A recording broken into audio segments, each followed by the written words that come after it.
My roommate tried to literally cook me. From the day we moved in together, my roommate Olivia has looked at me like I'm an annoying mosquito she needs to get rid of. It started with using my bedroom when drunk for personal activities. Then it was forgetting a half-eaten sandwich in my drawer so mold would spread. Just recently, she tampered with the heating settings, so only my shower has no hot water. Everything that gave her just enough plausible deniability when I questioned her. Recently, she invited me to try out the sauna at the gym she worked at after hours. I'd been pretty stressed lately, so I said yes. It was relaxing. I let my mind wander and just enjoyed the heat. But then it came time to get out. I pulled the door handle only for the door to not open. I pulled the handle again, harder this time, but the thick wooden door didn't budge. The digital thermometer on the wall read 112 degrees, perfect for the 20 minutes I'd planned, but far from perfect when you can't get out. Even worse, the gym was empty, so banging on the door was futile. The only person who knew where I was Olivia. But she had left after letting me into the sauna, saying she had to go meet someone, but I could just push the door shut behind me when I left. I pounded on the small window hoping for a miracle, but the changing room outside was dark and empty. The main lights were off and the only illumination came from the emergency exits down the hall. That's when the heating element clicked on again. I felt the temperature rise, the rocks in the corner glowing red as they pumped more heat into the small wooden box. I tried the handle again, jiggling it, pulling with both hands, but nothing happened. The wood around the handle was starting to feel warm, 120 degrees now, and I was sweating more than normal, my anxiety causing even more overheating. I tried to stay calm, telling myself someone would come, but the gym didn't open until 6 in the morning and it was only 10 at night. Could I survive 8 hours in here? I examined the door more carefully and my stomach dropped. The deadbolt on the inside had somehow been removed. All that was left was screw holes. The mechanism with which doors opened had deliberately been removed. This wasn't an accident. Someone had prepared this sauna to trap whoever came in next. 128 degrees, and I tried to think who would do this. Olivia instantly came to mind, but this seemed too extreme for a way to get rid of a roommate. I used the wooden bucket to bang on the door, but the sound barely carried in the insulated room. The walls were thick cedar designed to keep heat in, and now they were keeping me in too. My phone was in the locker outside, useless. 135 degrees and I was getting dizzy. I sat on the lower bench where it was marginally cooler but still unbearable. My skin felt like it was burning and I poured the last of my water bottle over my head. The heating element should have clicked off by now, but it kept running, the rocks glowing brighter, and I realized someone had tampered with the thermostat too. This thing was going to keep heating until it reached maximum temperature or burned out, and I didn't know which would happen first. 142 degrees and I couldn't think straight anymore. The air burned my lungs when I breathed. I tried kicking the door, but my legs felt weak and the wood was solid, built to last decades. Through the small window, I thought I saw movement, but when I pressed my face to the glass, no one was there. My vision was starting to blur and I knew about heat stroke, how your body stops sweating eventually, how your organs start shutting down one by one. I pressed myself into the corner farthest from the heating element, but there was no escape from the temperature climbing steadily higher. 148 degrees and I could barely stay conscious. I tried to remember if Olivia had seemed strange when she suggested I use the sauna, if she'd watched me go in, or if she'd looked back when she left. I collapsed onto the floor, the wood burning my skin, but I couldn't stand anymore. The thermometer kept climbing. 152, 155. The maximum for this model was 195, and at this rate it would reach that in less than an hour. Through my fading vision, I saw the heating element glowing like coals, and I tried one more time to reach the door, but my arms wouldn't work right. Everything was shutting down. I couldn't keep my eyes open. I thought about how they'd find me in the morning, how Olivia would act shocked and devastated. The last thing I heard was the heating element clicking on again, the temperature still climbing, and somewhere far away, the sound of footsteps in the changing room. Either someone here to help, or checking to make sure the door was still stuck. Requested Reds is on Spotify now. Check out link in the description or comments. The footsteps outside jolted me back from the edge and I slapped my palm against the small window with everything left in me. A shadow paused in the dark changing room and I made a sound. Something between a croak and a whisper that barely carried through the thick glass. My vision tunneled down to just that shadow, and my hand pressed flat against the window. A last stubborn push to stay alive. The shadow moved closer and a face appeared, eyes going wide when they saw me collapsed there. I tried to mouth the word help, but wasn't sure if any sound came out. Alaya rattled the handle from outside, and I watched through blurred vision as she yanked harder, her face changing from confusion to alarm. She pulled with both hands and the door didn't budge, and she pressed close to the glass, saying something I couldn't hear over the blood pounding in my ears. She pulled out her phone and I heard her voice muffled through the door, words like trapped and not breathing right and hurry. She ran toward her cleaning cart and I let my hand slide down the glass, too weak to hold it up anymore. The heat kept pressing in and the thermometer read 158 now, and I thought, this is it. She called, but I won't last until they get here. She came back with a crowbar and wedged it into the door frame, putting her full weight on it and leveraging against the jammed mechanism. The wood creaked and she repositioned and tried again, muscles straining under her work shirt. Something gave with a crack and heat blasted out into the cool changing room, and I pitched forward onto the tile floor. The temperature difference hit my body like a shock, and I couldn't stop shaking, my skin going from burning to freezing in seconds. The cool tile felt like ice against my face, and I just lay there gulping air that didn't sear my lungs, my whole body trembling so hard my teeth chattered. Aliyah wrapped cold wet towels around my head and neck, talking rapidly into her phone with the dispatcher still on the line. She kept saying my skin was bright red and I was barely responding and please hurry. I heard sirens starting somewhere in the distance and she pressed another cold towel to my forehead, her hands gentle but urgent. The cool water on my scalp felt like both relief and pain, my overheated body trying to process the temperature change and not doing it well. I managed to whisper thank you and she squeezed my shoulder, telling me to stay still and help was almost here. The paramedics rushed in and loaded me onto a stretcher, one of them checking my temperature with an ear thermometer, while the other started an IV line in my arm. I mumbled something about the deadbolt being gone, and one paramedic exchanged a look with her partner, the kind of look that said this wasn't just an accident. They wrapped me in cooling blankets that felt strange against my burning skin, and I drifted as they wheeled me toward the ambulance, the ceiling lights passing overhead in a blur. Someone asked my name and I told them, and someone else asked if I knew what day it was, and I wasn't completely sure. In the ambulance, I faded in and out while they monitored my vitals and adjusted the cooling protocol, talking to each other in calm, professional voices about my temperature and blood pressure and heart rate. Fragments of Olivia's invitation replayed in my head. How casual she sounded when she suggested the sauna. How she mentioned meeting someone and told me to just push the door shut when I left. The pieces started connecting even through my confusion and exhaustion. She knew I'd be alone. She knew the gym was empty. She left, but she knew exactly where I was and that I couldn't get out. The ER admitted me right away, and nurses started aggressive hydration while hooking me up to monitors for my heart and oxygen levels. A doctor came in and explained the risks of heat stroke, using words like kidney failure and brain swelling and heart problems, saying they needed to watch me overnight to make sure my organs were handling the stress. I nodded weakly and let them work, too tired to process the full danger I'd survived. They drew blood and checked my pupils and asked me questions about whether I felt confused or nauseous, and I answered as best I could while machines beeped around me. Around 3 a.m, a police officer came to take an initial report, and I described the invitation, the jammed door, and the missing deadbolt mechanism. He wrote everything down carefully in a small notebook, asking me to repeat certain details and clarify the timeline. When I mentioned the deadbolt was completely removed with just screw holes left, he underlined something in his notes. He said a detective would follow up in the morning and I needed to rest now. I gave him Aliyah's name as the person who found me, and he nodded, saying her 911 call had already documented the scene and they'd secured the sauna as potential evidence. I texted Celestine before dawn, because she was the only person I trusted completely right now. My hands shook typing out that I was in the hospital and not safe going back to the apartment, and her response came back in seconds saying she was coming and asking which hospital. The relief of having someone on my side made me cry for the first time since this happened, tears running down my face while I stared at her messages. She texted that she was getting dressed and would be there in 20 minutes and not to worry about anything else right now. I sent a brief text to Olivia saying I was in the hospital because of the sauna, and her response came back fast, too fast, with shocked emojis and questions about what happened and was I okay. Reading her fake concern made my stomach turn because I knew she was either checking if the trap had worked or building an alibi for when people started asking questions. I didn't respond, and turned my phone face down on the hospital bed, my hands still shaking but now from anger instead of fear. She did this. She planned it. And she was sitting somewhere right now pretending to care while knowing exactly what she'd done. A doctor in blue scrubs came in around 7 that morning with a tablet showing my test results. She pulled up a stool and explained my kidney numbers looked stressed from the heat, but the fluids they'd been pumping in all night were helping everything recover. She asked if I felt confused or dizzy, and I said no, just tired and sore. She gave me a printed sheet with instructions about drinking lots of water, watching for dark urine or decreased bathroom trips, and absolutely no hot showers or exercise for 2 weeks minimum. I needed to follow up with my regular doctor in 3 days to recheck my kidney function and make sure everything was still improving. She signed the discharge paperwork and said a nurse would be in soon to remove my IV and go over the rest of the instructions. I texted Celestine that they were letting me out and she responded immediately saying she was already in the parking lot. The nurse came in 20 minutes later and pulled out the IV line, then went through a checklist about warning signs to watch for like extreme fatigue, confusion, or chest pain. She handed me a folder with all my discharge papers and walked me to the exit where Celestine was waiting by the automatic doors. Celestine hugged me carefully like I might break, and I felt tears starting again.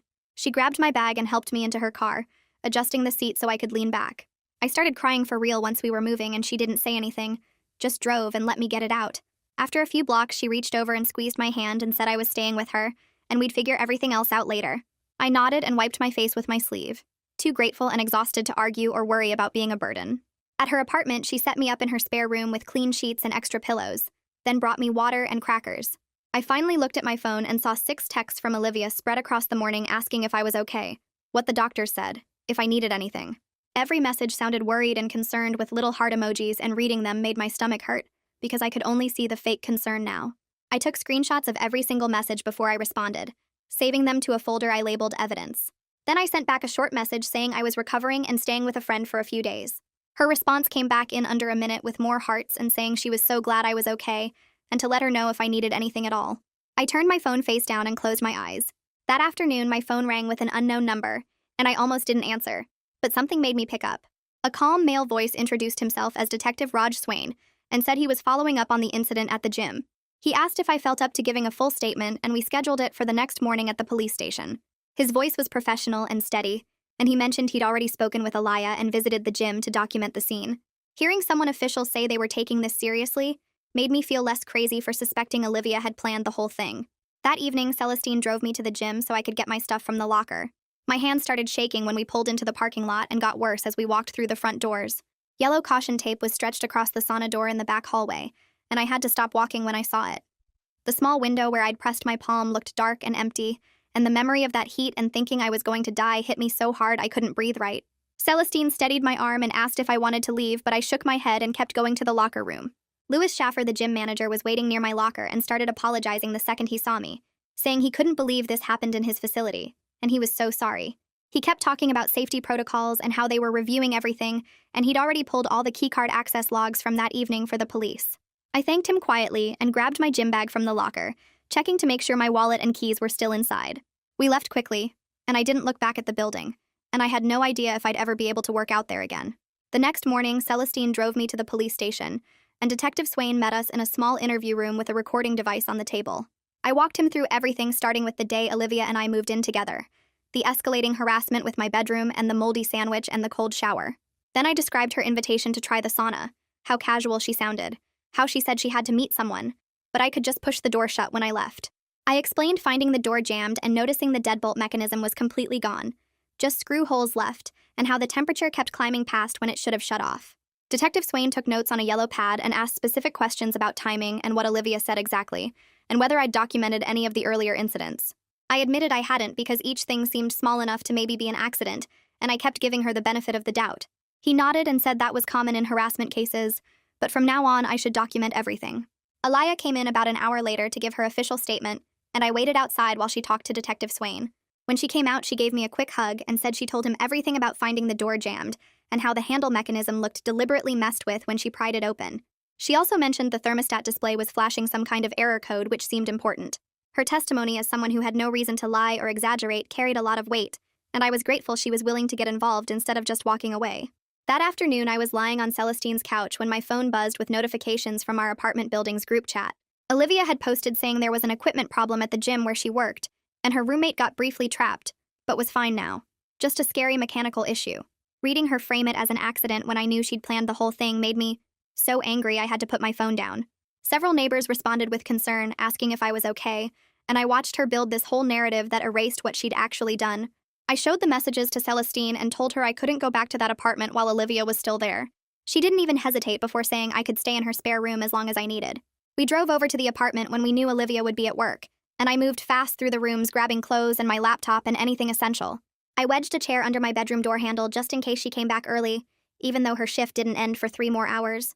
We loaded everything into Celestine's car and left without seeing Olivia, and driving away from that building felt like the first safe breath I'd taken in days. Over the next 2 days, I sit at Celestine's kitchen table with a notebook and write down every incident I can remember. The unauthorized use of my bedroom for personal activities, dates, and times when I found evidence. The moldy sandwich hidden in my drawer, the date I discovered it and photographed the mold spreading across my clothes, the shower temperature sabotage, how only my bathroom had no hot water while hers worked fine. Each thing seemed small enough to ignore at the time, just enough room for her to claim it was an accident if I confronted her. But seeing them all listed with dates and details shows a pattern that's impossible to deny. I go back to the apartment when Olivia is at work and photograph the shower controls still jammed on cold, the mold stains still visible in my drawer even after I cleaned it. The physical evidence makes me feel less crazy, like I'm not making this bigger than it is. I call Ruth, our landlord, and explain the situation, asking about options for breaking the lease or getting Olivia removed. She suggests mediation first, and I have to push back, telling her this isn't a roommate disagreement about dishes or noise. This is a safety issue with an active police investigation. She pauses and says she'll review the police report when it's available and consider my options. Her neutral tone frustrates me because I need her to understand the danger, but I document the call anyway with date and time and what she said. Detective Swain calls the next afternoon saying he's collected my hospital records and the text exchange where Olivia invited me to the sauna. He asks me to forward any other relevant messages, and I send him screenshots of her group chat post about the equipment malfunction and her concerned texts from the hospital. Building this paper trail makes me feel less helpless, even though I know legal processes move slowly. He calls back 2 days later with news about the gym's keycard logs. Olivia accessed the sauna area twice that evening, once when she let me in and again 20 minutes later after she claimed to leave for her meeting. Detective Swain tells me this timing is significant because it suggests she returned to check if the trap was working. The cold calculation of that makes me feel physically sick, knowing she came back to verify I was still trapped while the temperature climbed. But it also validates that I'm not being paranoid or making connections that aren't there. The maintenance records come next, and they're even worse. The sauna deadbolt was removed the day before my visit, logged under a work order for interior hardware inspection. Detective Swain interviews the maintenance worker who says the order came through their system, but seemed strange because nothing was actually wrong with that lock. The premeditation becomes impossible to deny, and I have to sit down when he tells me because my legs feel weak. She planned this at least a day in advance, maybe longer. I need more clothes from the apartment, so I go back one evening during what should be Olivia's work hours.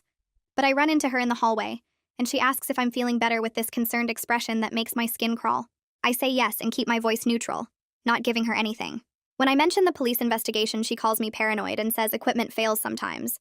Why am I making this into something it's not?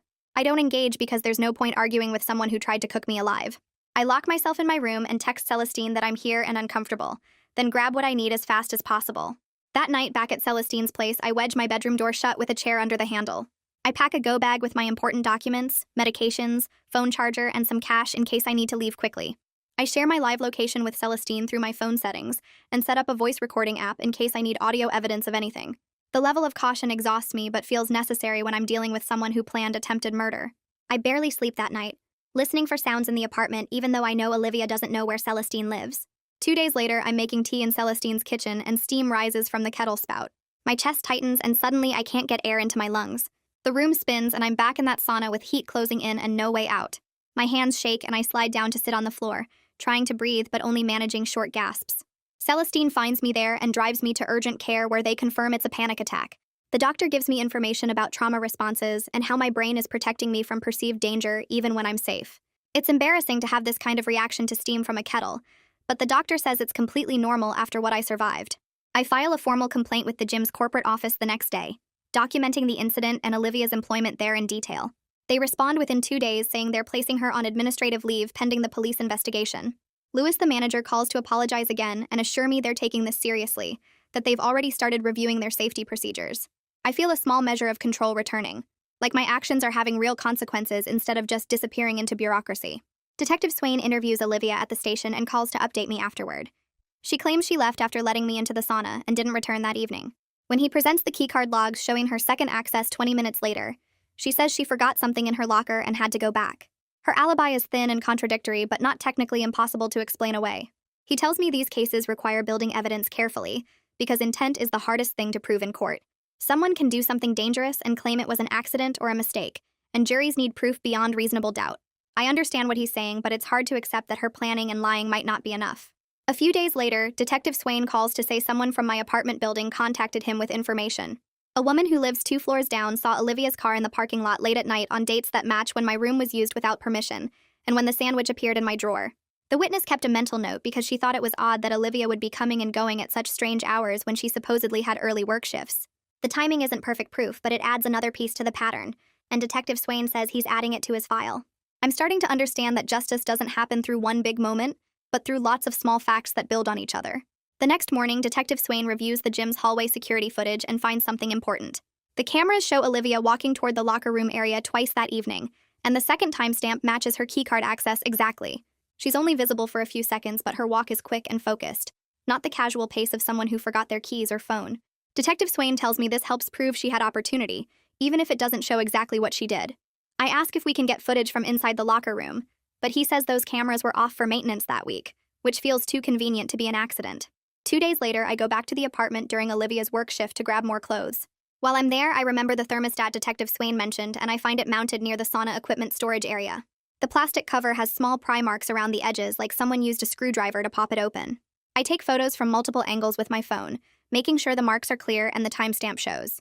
I send everything to Detective Swain immediately, and he responds within an hour saying he'll contact the gym to preserve that equipment as evidence. Being able to do something active instead of just waiting for updates makes me feel less stuck.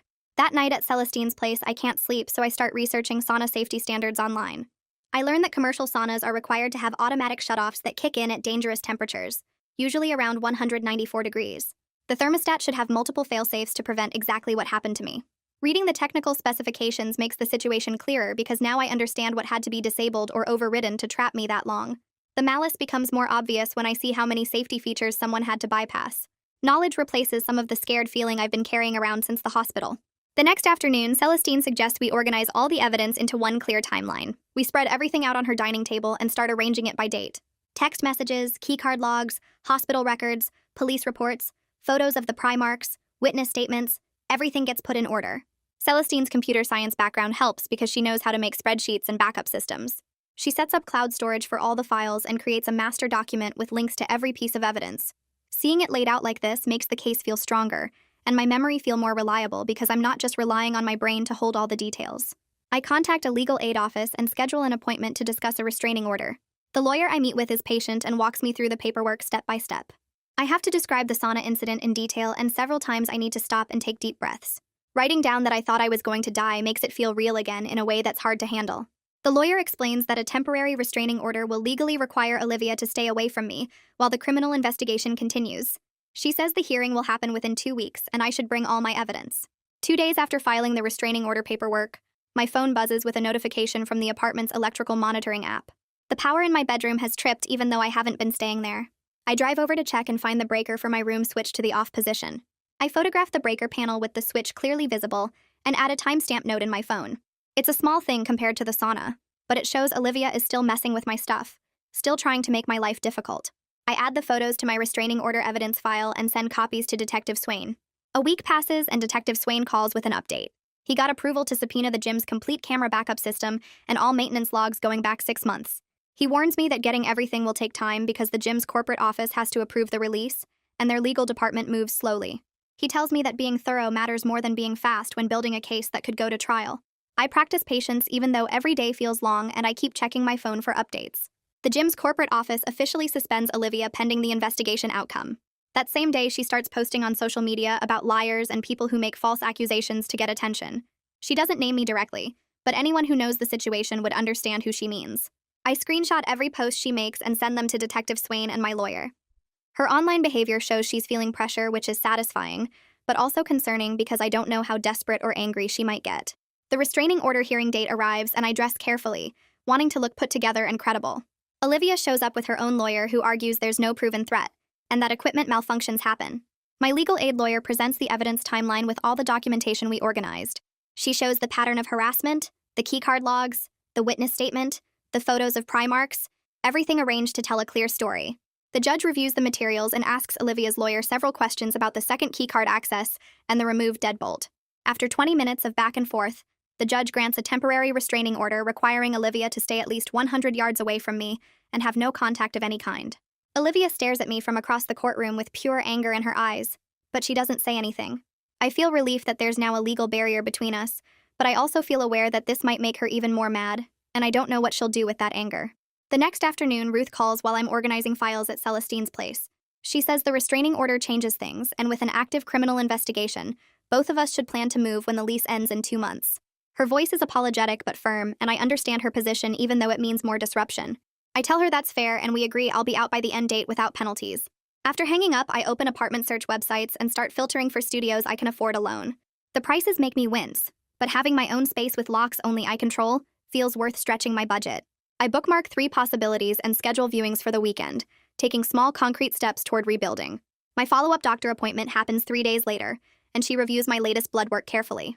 The kidney function numbers are back in normal range, which is huge relief, but she asks about ongoing symptoms. I admit the fatigue hasn't improved much, and I still can't handle heat without my heart racing and dizziness starting. She nods and says heat sensitivity after severe exposure can last months, and my body went through major trauma. She writes a detailed note for my employer explaining I need temporary accommodations, including flexible hours and remote work options when possible. Having official medical documentation that validates this isn't something I can just push through, makes me feel less like I'm being weak or difficult. She schedules another follow-up in 6 weeks and reminds me to stay hydrated and avoid any heat exposure, including hot showers and sunny days without protection. Detective Swain calls that evening with an update that makes my pulse quicken.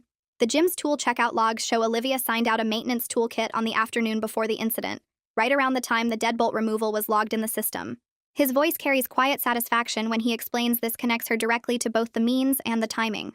I feel my anger finding a clearer direction as the evidence stops being circumstantial and starts being concrete. She didn't just have access to the sauna, she deliberately checked out the exact tools needed to remove the deadbolt, and she did it the day before inviting me. The planning becomes impossible to deny, and I thank him for the update, my hands shaking slightly as I write down the details. 2 days later, he calls again, and this time his tone is even more satisfied. The IT department restored a deleted maintenance note from the gym's system that ties the deadbolt removal work order directly to Olivia's employee ID number. Someone tried to erase the digital trail, but the backup system kept everything, and the timestamp matches exactly when she had the toolkit signed out. Detective Swain says this is significant because it shows consciousness of guilt, that she knew what she did was wrong and tried to cover it up. I allow myself to feel grim satisfaction that her planning wasn't as thorough as she thought. She left digital footprints everywhere, and the gym's backup systems caught all of it. He tells me he's bringing her in for a second interview now that he has this accumulated evidence, and I should expect to hear from him afterward. The call comes late that same night, and Detective Swain sounds tired but grimly satisfied. He brought Olivia in and confronted her with everything: the keycard logs, the tool checkout, the deleted work order, the thermostat tampering evidence. She broke down after about an hour and admitted to removing the deadbolt and tampering with the thermostat, but tried to frame it as a test that went wrong. She claimed she wanted to see how long I'd stay calm in a stressful situation, and didn't intend real harm, that she was going to come back and let me out. Her attempt to minimize attempted murder as some kind of prank gone bad makes me feel physically ill. Detective Swain says her story doesn't hold up because she accessed the sauna area and then left the building entirely according to her car's exit from the parking garage. There's no evidence she planned to return, and plenty of evidence she set a trap and walked away. I thank him and sit in Celestine's spare room feeling validated and disgusted at the same time. Celestine finds me there an hour later, and I tell her about Olivia's confession. She immediately says I need to move out of the shared apartment now, not wait until the lease ends in 2 months. I start to argue that I can avoid Olivia for 8 more weeks, but she cuts me off and points out the restraining order only works if Olivia follows it, and we already know she's willing to hurt me. Her directness breaks through my resistance, and I finally agree. She helps me call Ruth and coordinate retrieving my remaining belongings with a police standby present. Ruth approves it immediately given the circumstances, and we schedule it for 2 days out when an officer can be there. The prospect of going back to that apartment makes my stomach tight, but knowing I'll have legal protection, and Celestine with me, makes it bearable. The police standby happens on a gray Saturday morning, and the officer meets us outside the building. He's professional and calm, and explains he'll ensure no contact between us while I gather my things. We go up together, and he knocks on the apartment door to inform Olivia that I'm retrieving my belongings with police present. I hear her voice respond from inside but can't make out words. The officer nods to me, and I unlock the door with my key, moving quickly to my room while he positions himself in the hallway. I pack efficiently, taking only what's definitely mine, and leaving anything shared or questionable behind. Celestine helps carry boxes, and within 90 minutes we have everything loaded in her car. I leave my keys on the kitchen counter and walk out without looking back at the closed door to Olivia's room. The officer follows us down and waits until we drive away. Walking out with my last box feels like closing a chapter, and I'm grateful for the legal protection that made this possible without confrontation. The next week, Detective Swain calls to say the district attorney is reviewing the complete evidence file and considering what charges to file. He explains they're weighing reckless endangerment versus attempted assault, and the challenge is proving intent for the more serious charges. Reckless endangerment is easier to prove because it only requires showing she created serious risk of injury, but attempted assault requires proving she specifically intended to hurt me. I listen carefully as he walks me through the legal reality that often involves compromise between what actually happened and what can be proven beyond reasonable doubt in court. The distinction frustrates me because I know she meant to hurt me, but I understand the prosecutor needs evidence that convinces 12 strangers. He says the DA should make a decision within a few weeks and he'll keep me updated. 3 days later, my phone buzzes with a text from Olivia, and my stomach drops when I open it. The message references timing someone's panic and watching temperature climb and mentions hoping the test would work. I read it twice before realizing this wasn't meant for me. She sent it to the wrong person. My hands shake as I immediately screenshot the text with the timestamp visible and forward it to Detective Swain and my legal aid lawyer with a brief explanation. Her own words admitting to monitoring my distress might be the clearest evidence of intent we have. She realizes her mistake within minutes and sends a flurry of messages saying her phone was hacked and that text wasn't from her, But the damage is done, and her panicked backtracking only makes it more obvious. I don't respond to any of her messages and let my lawyer and Detective Swain handle it. The misdirected text changes everything, and Detective Swain calls the next morning to say the DA is moving forward. Based on the accumulated evidence, including Olivia's own words about timing my panic and watching the temperature, they're filing charges for reckless endangerment and criminal tampering with safety equipment. The tampering charge is a felony because she deliberately disabled safety mechanisms in a way that created serious risk. He tells me she'll be arrested within the next day or two and released on bail with conditions including maintaining the restraining order and surrendering her gym employment immediately. I feel relief mixed with awareness that this is just the beginning of a legal process that could take months. The arrest brings official consequences, but the court case still has to happen, and I know from Detective Swain's explanations that trials can drag on. Still, knowing she'll face a judge and formal charges makes me feel like the system is finally catching up to what she did. The HR meeting happens 3 days later in a small conference room with my manager and the HR director.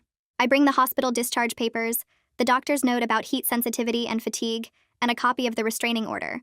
They review everything carefully and ask questions about what accommodations would help me stay productive. I explain I need flexible start times because sleep is unpredictable right now, and the option to work from home when I'm having bad days with the anxiety. They approve both requests for the next month with a plan to reassess after that. My manager adds that my work has been solid and they want to support me through this, which makes me feel less like my entire existence revolves around what Olivia did. Having official workplace backing helps me separate this crisis from every other part of my life. Ruth calls the next afternoon saying she reviewed the restraining order paperwork and criminal charges. She releases me from the lease-breaking penalties entirely, explaining that the documented safety threat justifies early termination. I drive over to sign the papers and she wishes me well, mentioning she'll be more careful with tenant screening going forward. The financial relief hits immediately because I was dreading that penalty on top of medical bills and new apartment costs.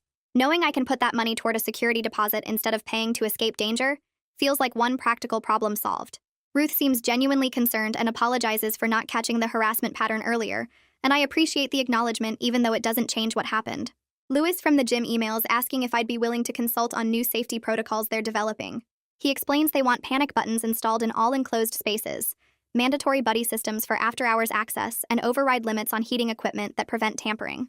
Reading his message brings up complicated feelings, because I don't want to go back there, but I also don't want someone else trapped the way I was.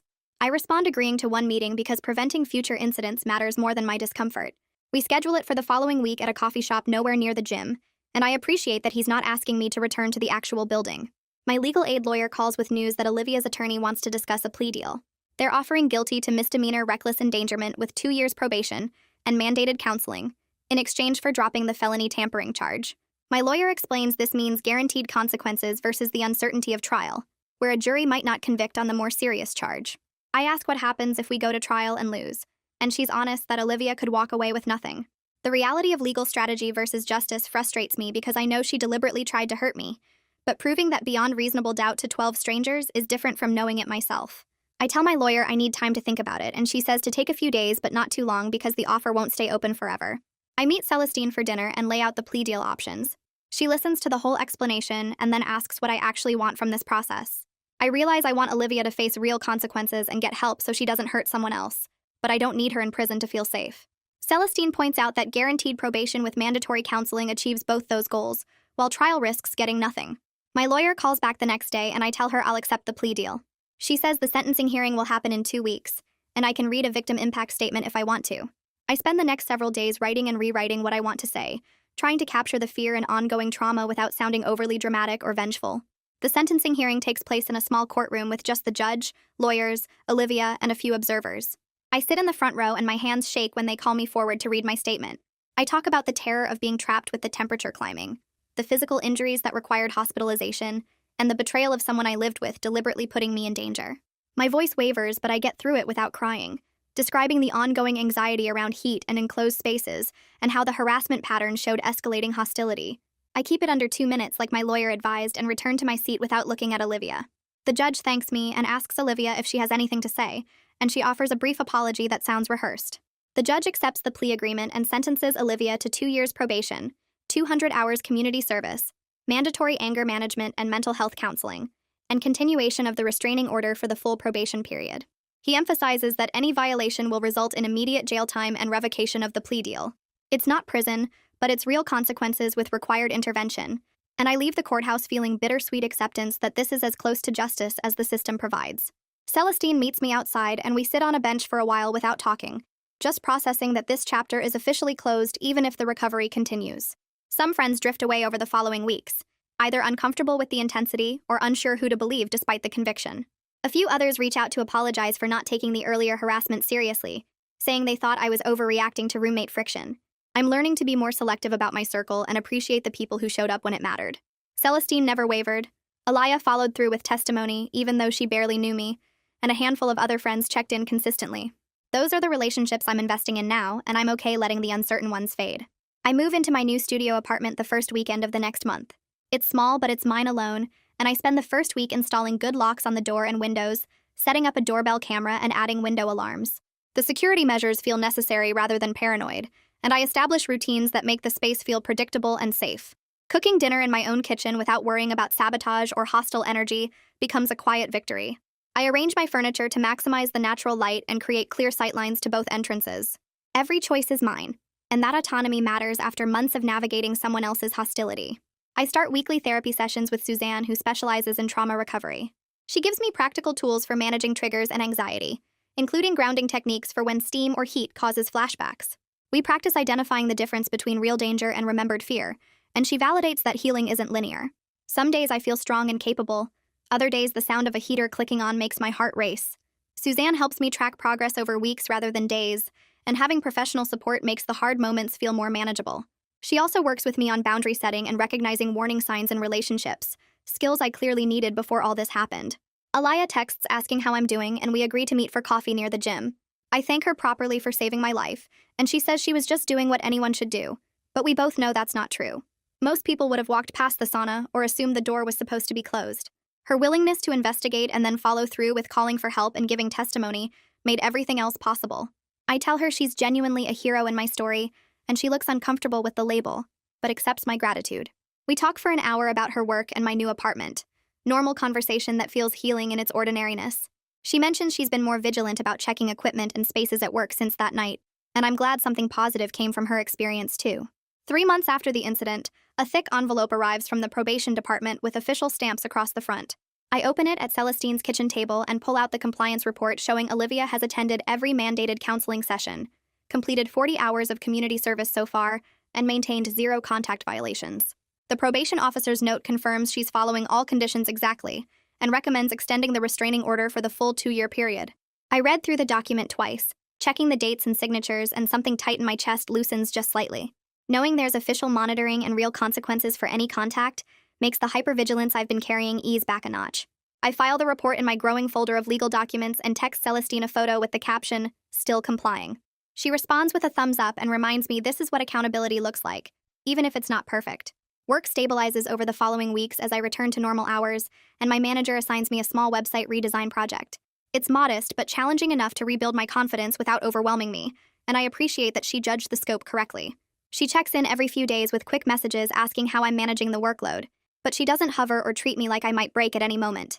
The balance feels right, and I make steady progress on the project, meeting deadlines and contributing in team meetings without the fog of exhaustion that hung over me for months. My finances recover slowly despite the medical bills still arriving in waves. I set up a payment plan with the hospital billing department that spreads the debt over 18 months, and while it's tight, I can manage it alongside rent and basic expenses. The financial stress stops feeling quite so crushing when I see the balance decreasing each month. I practice setting firm boundaries in all my relationships now, both online and in person. When a coworker asks too many questions about the incident, I say I'm not discussing it and redirect the conversation without apologizing. When someone from the apartment building friend group tries to reconnect after months of silence, I politely decline and don't explain why. I keep an emergency plan organized without obsessing over it.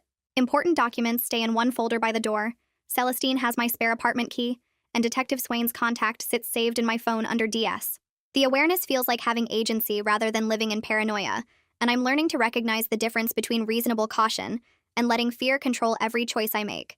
Suzanne helps me check this balance in therapy, asking whether my safety measures serve a practical purpose or feed anxiety, and I'm getting better at telling the two apart.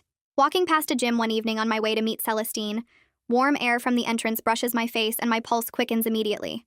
I stop on the sidewalk and notice the reaction without judging it, breathing slowly like Suzanne taught me during our grounding exercises.